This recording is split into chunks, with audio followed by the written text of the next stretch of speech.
The goal of this podcast is to help you to break in and thrive in advertising and marketing. Welcome back to our brand side segment. Today, we're joined by Leanne Fremar, who is the Chief Brand Officer at JPMorgan Chase. It's incredible. I never would have thought once we started this, we'd be talking to somebody at this institution, but it is incredible. She's going to talk about the brand, some of their campaigns, including the Chase Sapphire Reserve launch with Claudia Schiffer, Ben Stiller, and now Hailey Bieber. So we're going to cover that, the decision to work in-house, which I think is fascinating how brands and chief brand officers, dictate whether they're going to keep this in-house or work with an external agency, and also her career. We're going to talk about her journey from Ralph Lauren, Gucci, Theory to Under Armour to Starbucks, and now JPMorgan Chase.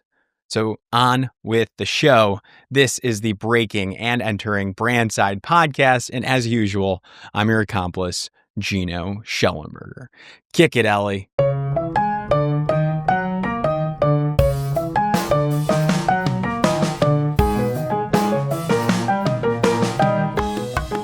Leanne Fremar, welcome to the Breaking and Entering Brand Side podcast. How are you doing today? I'm good. I'm so excited to be here. It is exciting. You have a campaign that came out today. Yes. Is that correct? It literally launched an hour ago. Yeah. Amazing. So we're going to talk about that.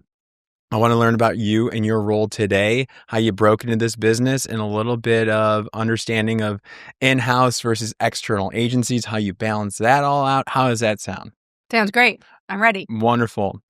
So tell us about you. Tell us about who you are, your role today, about the brand. Okay. I am Leanne Fremar, and I am Chief Brand Officer of JPMorgan Chase.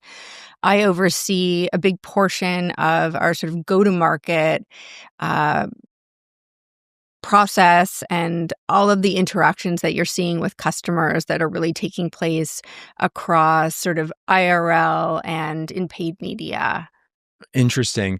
That's probably a pretty big position. What I want to understand is how do you do it? Who are what does your team look like? And how do you tap agencies?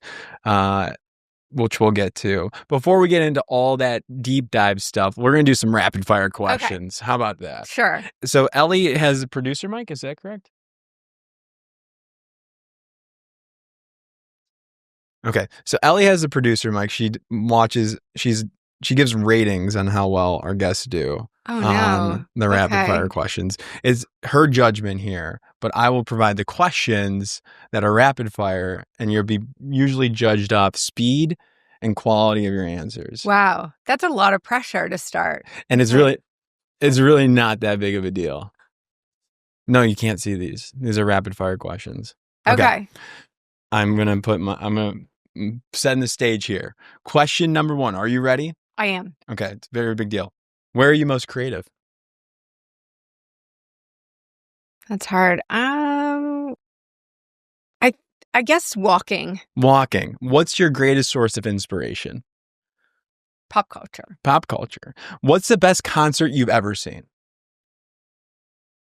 Taylor Swift. Nice. Good answer. And what are you currently streaming, watching, or listening to? I consume a tremendous amount of content, an embarrassing amount of content, but I'm very excited for the conclusion of The Summer I Turned Pretty. Okay, nice. Okay. And what's the greatest place you've ever visited? Italy. Nice. And what's the best thing you've read recently, either in social, an article, a book? What have you read? I just got Mark Ronson's book, Night People, and I'm very into it. And that concludes the rapid fire. Ellie, what is the score? That was excellent. You were quick and your answers were great. I want to say 9-7. 9-7. All right. Wow. I was waiting for the judge there. I was like, it's like gymnastics. Nice. It is nice and easy here. So wonderful. So you have the campaign that launched today. I'm not sure when we're going to be publishing this, but what is today? It's September 17th, Wednesday, as the time we're recording this. So tell us about the campaign. It's a big deal. It's launch day. How are you feeling? Did you sleep last night? I did not sleep last night. I get really nervous before campaigns launch. I think, I'm sort of it's my nature to kind of go back and sort of check things over and over. And did we dot I's? Did we cross T's? But yeah, we launched this morning. We launched a new part of our campaign, sort of a new chapter of the Chase Sapphire Reserve campaign, which initially launched this summer in June. And Hailey Bieber is the face and the star of this part of the campaign. And so we were really excited to work with Hailey. She's an icon. She is, an incredibly,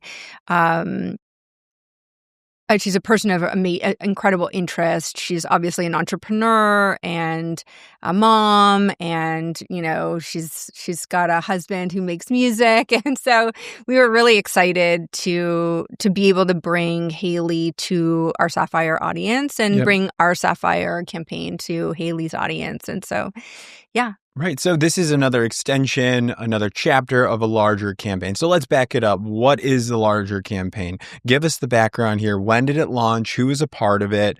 And how is Hailey now integrating into it today? Yeah. So we launched at the beginning of the summer. We launched right in I guess mid-June. I think we were in Cannes actually when it first kind of came out. And we were relaunching Chase Sapphire Reserve, which is our most premium credit card.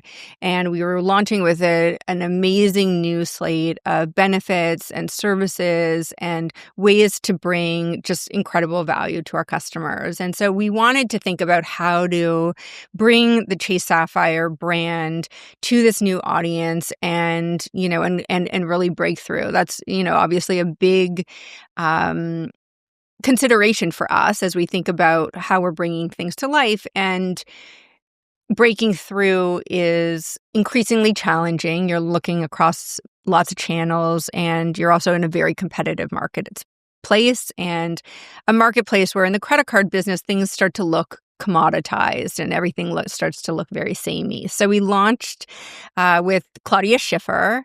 We did a huge, what we're calling a fashion campaign, where we really repositioned the Chase Sapphire Reserve credit card, as an analog to a handbag. And so you saw Claudia holding, in some cases a very large version, but in most cases a handbag size version of the new Chase Sapphire Reserve card across a huge out-of-home campaign that, went live in New York and Chicago, San Francisco, and LA, and then across, sort of the digital universe. And that kicked us off. Nice. And then we followed up with a really large film, sort of what we're calling a film series, that were a lot of different, sort of video content about, people like Ben Stiller or the Foster Sisters or Lionel Boyce or David Chang, talking about how Sapphire was sort of part of a great experience that they had in their life. And now this morning, we launched Hailey as sort of the third chapter of that. I love it. So what's the unifying brand theme of this campaign then? Like, what's it built on? What's the foundation? It's about how, Chase Sapphire is even more rewarding. It's really an even more rewarding card for your life. But at its core, from a strategic perspective, it was really about this idea of stories worth retelling and what that looked like in different channels. The Claudia piece of it and the Hailey piece of it were really taking inspiration from fashion and how amazing, iconic fashion brands, position their luxury items and create that mystique and that allure and that desirability. And we thought, is it possible to do that for a credit card brand? And that's what we endeavored to do. Gotcha. Yeah, that premium quality of it and like that association. What other associations did you hope to achieve from this? We really wanted people to understand that Chase Sapphire Reserve is, an ecosystem. We were really world building. Yeah. And with that world building, it gives you access to things that, work with your lifestyle. So whether you're flying out of LaGuardia and you want to go to a great lounge, we had looked at the insights and knew that our customers sort of were like, white knuckling it through kind of like, their Uber to the airport or their Lyft and getting something to eat and getting on the plane. And it was all about getting to the destination. And we were like, how do we break down everything that comes up to the destination and think about how do we make that experience that much better? Mm-hmm. And so if you go to a Sapphire Lounge in an airport, near you, you're there, you feel like you're in a great restaurant, you feel like you're in a great hotel, you feel like you're at a great sports bar. And it was really that idea of taking something that, was not an amazing customer experience and turning it into something that they really want to do. Mm-hmm. And so we thought about that throughout the entire campaign and across the entire customer journey for Chase Sapphire. And so it's really about, sort of the surprise and delight of when you're doing something with Sapphire, the experience that you're going to have is that much better. Your seats are that much better. That bite is that much better. And from a marketing perspective, the challenge was how do we telegraph that in a way that doesn't feel sort of samey? I love it. And the fashion element too, the handbag element, I wanted to compliment your bag. I saw that you brought in. What are some of your favorite fashion brands? I love them all. It's hard to say, but I think, this is an interesting time in fashion. There's been a lot of shakeup in terms of like what creatives are at the helm of each of these creative houses. I'm really excited about what Jonathan Anderson is doing at Dior. I love the kind of new reinvent of Celine. I'm sort of a diehard Phoebe Philo fan, and, she has her namesake line after being the creative director of Celine for many years before. And so I love following fashion, and I think it's one of those industries where, creativity is the product. If you think about, a pair of pants or a sweater, like fundamentally they generally have like, 2 armholes and a neck hole, and the construction of it is kind of fixed. Mm-hmm. But the way that can be interpreted millions of ways is really about creativity, and I love that idea. For sure.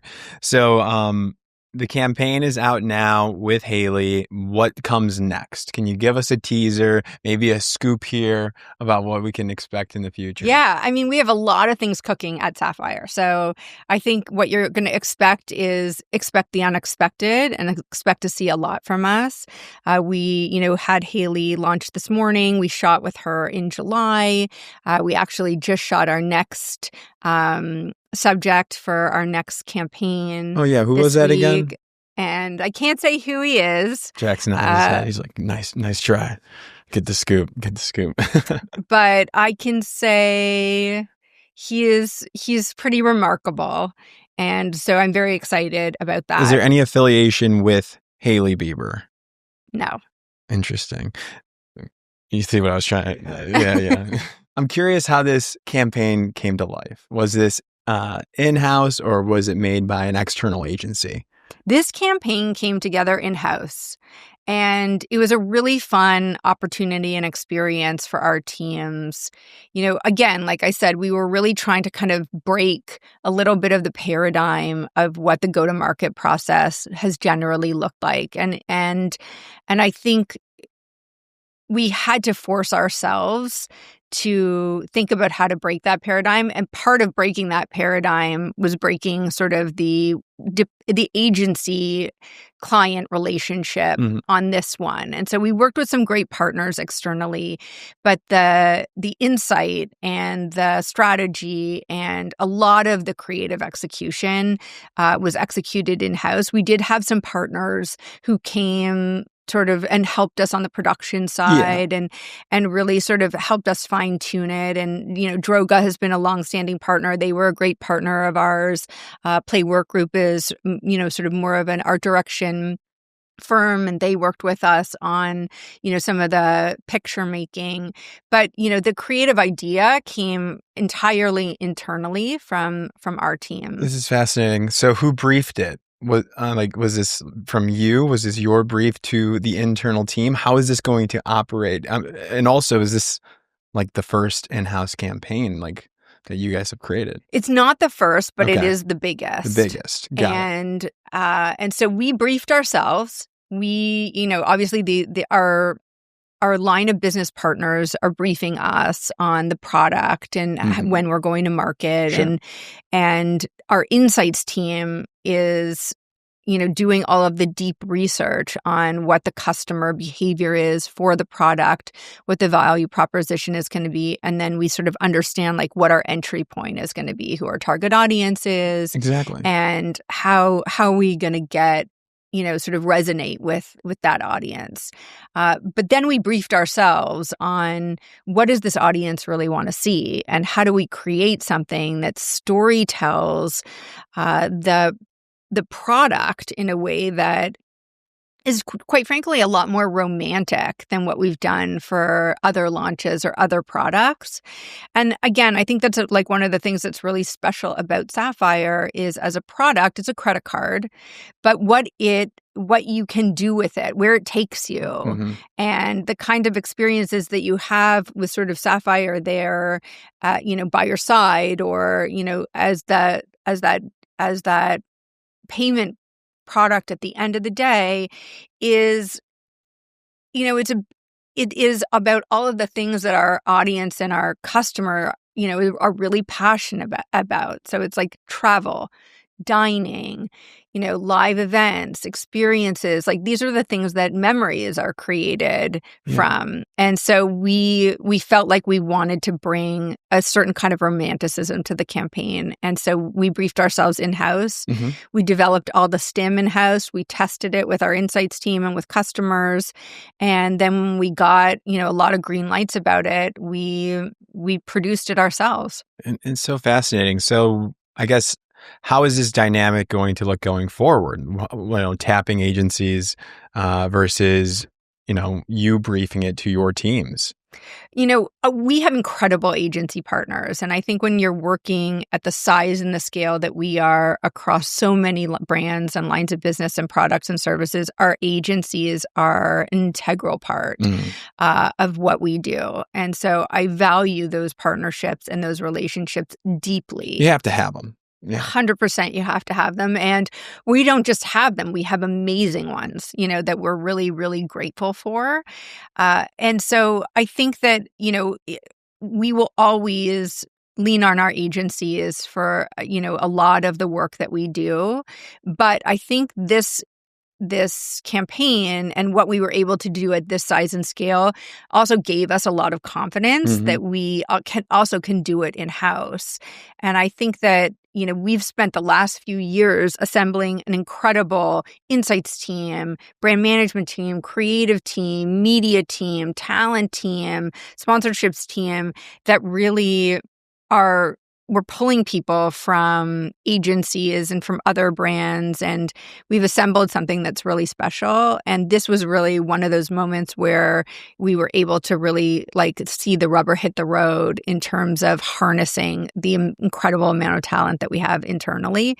But we also have amazing agencies that have deep, deep benches in talent externally, and we love working with them. Interesting. So what do you think will happen with I don't know, other brands? Do you think other brands should adopt this in-house mindset, or is it because of the scale of your insights and the data that you have access to that this makes it special to your company? What is your take on what other brands should be thinking about? I mean, I think that one of the things that, the industry is sort of looking at, and I think AI is bringing this really to the fore, is speed.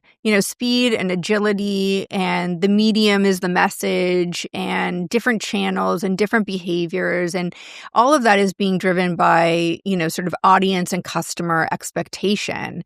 And so it's really about responsiveness. We work with agencies that can be super fast. I'll use Vayner as an example of an agency that, they're super responsive. They can get work out quickly. They understand the channels, and and they're terrific at it. But they're also, sometimes, the craft takes time. And so I think for us, bringing things in-house allowed us to get faster and get closer to the customer. And I think for other brands, it's worth taking a look at that. And I think with AI, we're going to have tools. They're going to hopefully enable that even more. And so I think there may be a shift in the mix. This is interesting because it was, to my understanding, that a lot of these in-house agencies at different categories of brands, they're mainly handling their own socials, and then they're externally assigning agencies for larger brand campaigns. Let them take on that lift. Am I correct in what I've just heard, that it's kind of swapped in this situation, or is that too much of a generalization? I would say in the instance of Sapphire, yes. We definitely took that sort of top of funnel work in-house and, worked with partners on the outside to help us get it to market. Mm-hmm. But, a lot of our own channels across JPMC are run by the internal teams. Most are. Mm-hmm. And we work with great agencies to help make content for those channels, but we really control them, and we have to, just given the relationship we have with the customer, the trust that they put in us, and the very high standards that we're held to as a company. But I do think there is the mix is changing, and I do think that there are going to be, obviously we're going to continue to be amazing partners to our agencies and do work with them, but I think we are building more capabilities in-house to do new things and different things ourselves. It's exciting. And interesting. So we'll have to stay close on that. I mean, it opened so many doors, this campaign that released today, or this extension of the campaign that released today. And it's probably really exciting for everybody. I hope there's some celebrations. Well, I want to give a huge shout out to my team, because I think that, and the entire team that brought this to life, internally, I think that sometimes for creatives that are in-house, all of the sort of sexy work or the above the line work or top of funnel work, is being done by agencies. And so they almost feel in some ways like, they're secondary, or the creative that they're creating is not as important, or it's not as visible. And I think in this instance, it was really amazing for the team to go to Times Square and see it live, and to, take an Uber and get out in Williamsburg and see, a billboard and really see their own work reflected back at them. And I'm super proud that we were able to do that together as a team. Yeah, that's a big thing. When I hear people talking about whether you go in-house or you remain into an agency, it's kind of like the above the line versus below the line work, and the types of level of creativity you can apply in-house. So it seems like this has flipped that narrative. So that's exciting. Yeah, it is. And I want to understand, the name of the show is Breaking and Entering. So I think we should kick it to how you broke into this business. So I guess my first question on this portion is, when did you realize you wanted to be in advertising or in marketing? What were you thinking? Do you regret that decision? Where were you? Give me the rundown. Most of the time, I don't regret the decision. Most of the time. Sometimes there's, stressful moments and sleepless nights, but I really got into it. I started my career out, in fashion. And, it was really more sort of the beginning of sort of the .com and the internet. But I really, I went in-house on the brand side, and I started my career in fashion, first at Ralph Lauren and then at Gucci. Nice. And then grew, my career at Theory, where I was, sort of creative director there for 11 plus years. And, building brands and understanding what brands stand for and all of the touch points across brands. So the marketing and the advertising are part of it, but it's also, where you're showing up in terms of sponsorship, in terms of partnerships, in terms of physical spaces like retail, or, we talk about our lounge network at Sapphire, or our branch network, or our, corporate headquarters. All of those touch points really are what make up a brand. Mm-hmm. And what I love about that is that there's always something to do, like it never, Always. it's sort of like, I have likened it in the past to things like gardening. Like you can't just sort of plant seeds and walk away. I mean, you could, but you probably would have sort of a confusing garden, or, you can be there and you're sort of cultivating it. And that's what I've sort of loved about my career is, all of my years in fashion and then, making the transition to Under Armour, where I was running the women's division, and then to Starbucks, where I was running the brand globally, were really different experiences, but they were all really centered on how do we build and fortify and grow this brand and nurture it, because it changes so much, and the brands change, the tools change, the customer changes, and so you've really got to be sort of in it every single day. I like that. How did you get that first job? You said Ralph Lauren? Yeah. How'd you get that first job?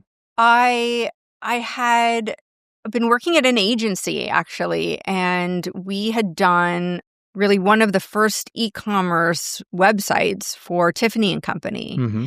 And David Lauren had sort of seen that, and I had met him through mutual friends, and he was building a team in-house at Ralph Lauren to kind of think about what advertising and marketing was going to look like, with sort of the emergence of how important online was going to be to customers. And so I went there and joined his team, and that was really my first sort of job in-house in fashion. Wow. So tell me about that switch from agency to in-house. How did you handle that? Was it exciting? Did people tell you not to do it? What were you facing there? Agency culture it's fun, it's dynamic, it's a lot of energy, right? And you're kind of, the thing about agency life is like, you're so sharp because, you're pitching or you're working across all sorts of different brands and projects and clients and customers. And so you really see sort of like a really broad playing field. But I think going in-house for me was a big unlock. Like for me, the idea of being able to have the discipline to guide a brand over many, many years is, could be boring. I think some people think it is boring if you're on the agency side. How can you kind of just focus on one brand, or in the instance of where I am today, like, 3 major sort of flagship brands, and then all of the products and services underneath it. But I think that for me is where I get the most satisfaction, is really that idea of nurturing a brand and growing it and making it relevant over time. And I really learned that at Ralph Lauren. I got the opportunity to learn from maybe one of the greatest brand makers and image makers, certainly in fashion and also in New York, which was Ralph Lauren. Mm-hmm. And he had built a world that is Ralph Lauren and what everyone knows Ralph Lauren to be today. And I couldn't have imagined a better first teacher.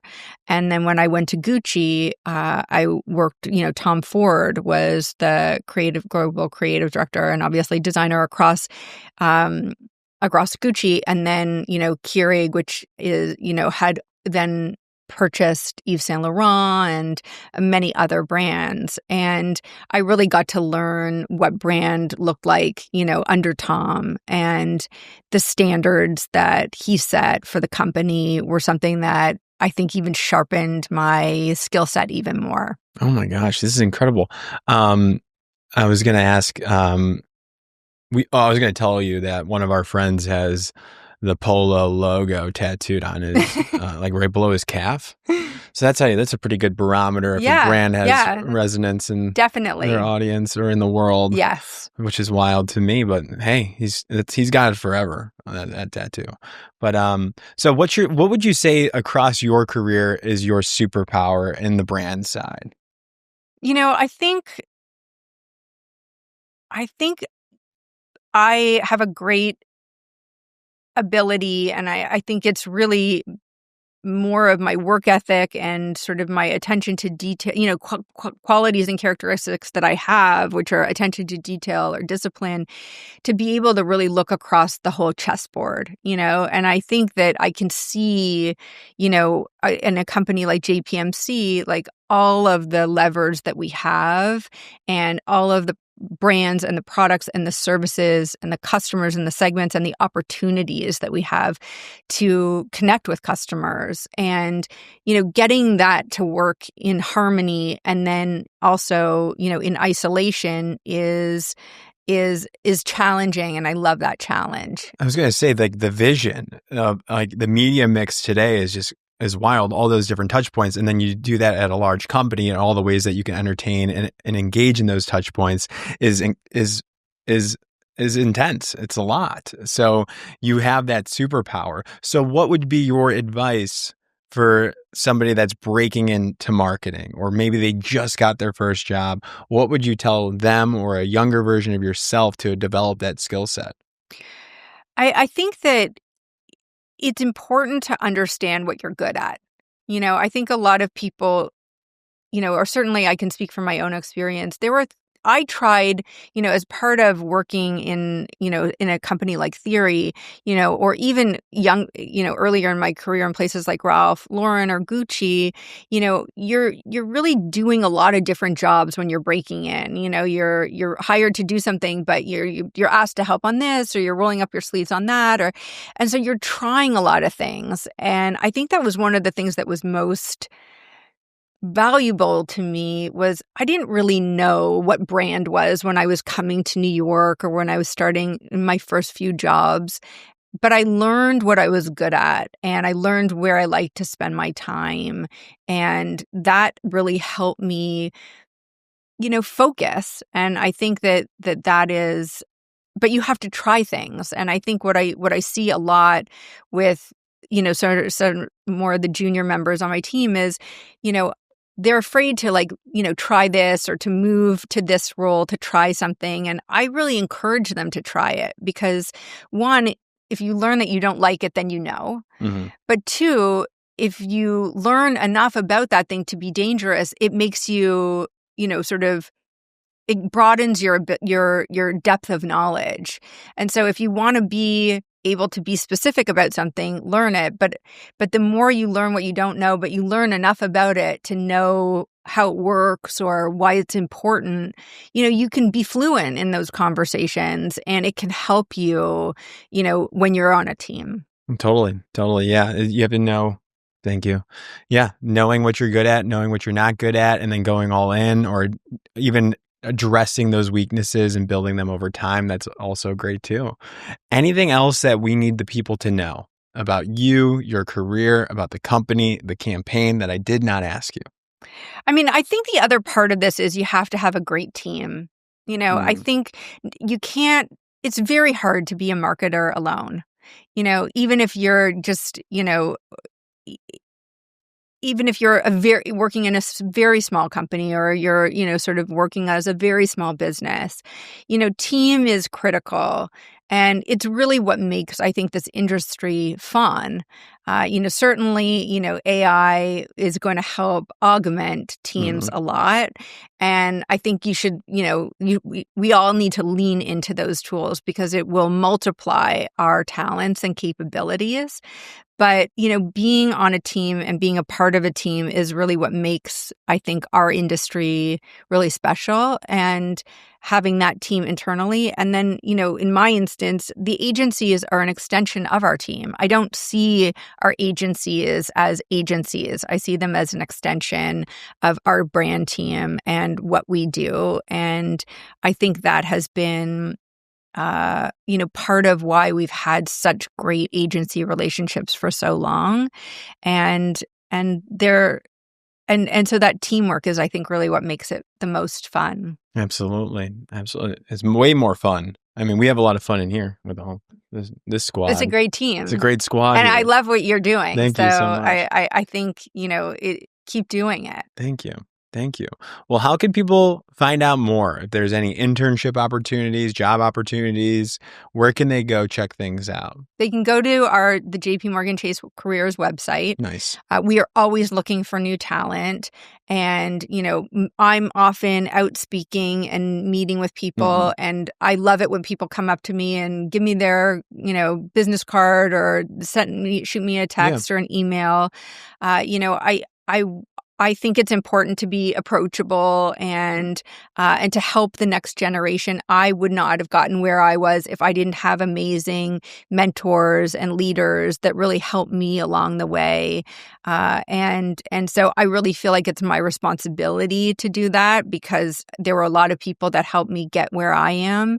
And I think the future of our industry is really with this next generation that are going to come in and really understand how to use these tools, these AI-enabled tools in ways that, we couldn't have imagined. And I'm super excited about that. Me too. Well, Leanne, thank you so much for coming on. I wish you the best of luck in the near future. Thank you. Hope to see you soon. Yeah.